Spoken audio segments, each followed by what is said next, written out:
Dungeons and WazHack. This is WazHack.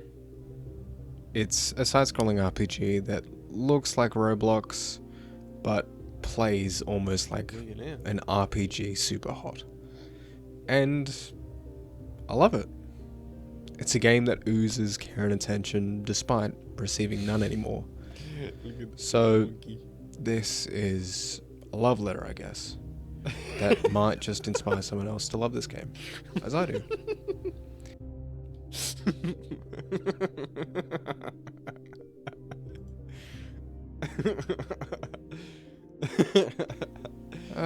Foundations for this game kind of like stem back into like the ASCII, how you pronounce it.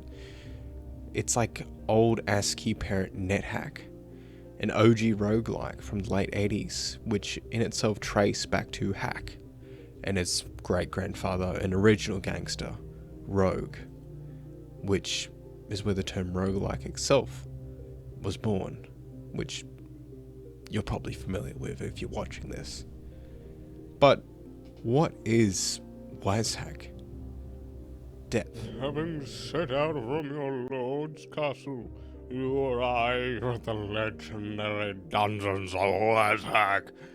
This place has been the subject of stories passed from father to son since before the Roman times. It is said that deep within the dungeon lies the Amulet of Zor, an artifact of unfathomable value. Go forth and make it yours. Goofy models aside, every delve into the dungeon has weird levels of depth that show how Waz embedded his quirky signature into it. 16 classes, unique skills, all baked into what is essentially Dungeons and Dragons. Scrolls, potions, gems, and weapons. All are randomized and are unique to your run. It poses philosophical questions to the player like, how do I know if this armor's cursed? Which you could bring to a priest and pay them gold to identify it. You could happen upon a scroll of identify and find out exactly the stats of the weapon, whether it's a +1, 2, or 3, or beyond. Having WazHack is permanent.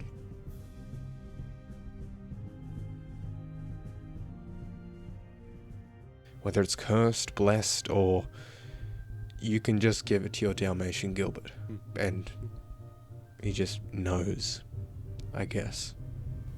And yes, all potions are randomized, colorized, rasterized, fantasized. So you either become a Skyrim character eating random plants and hoping it doesn't kill you with the potions, or you make the dungeon itself your test subjects. Test subjects. And this game goes deep. No, not rock and stone, but for every 100 feet in freedom units, deeper you go, it's marked. It subtly warns you that the game does actually get harder as you go towards the bottom. Where you start at the 0 feet depth at the top, you can go much, much deeper, where it gets a lot more difficult. And that's if you don't venture into one of the side dungeons, like the Crystal Cave. Or just maybe are lucky enough to find an enchanted magical lamp, where you can be given wishes instead of having to pay for them at a fountain like a schmuck. But hopefully you identify one before you die, in which case is very likely to be a sudden and brutal end.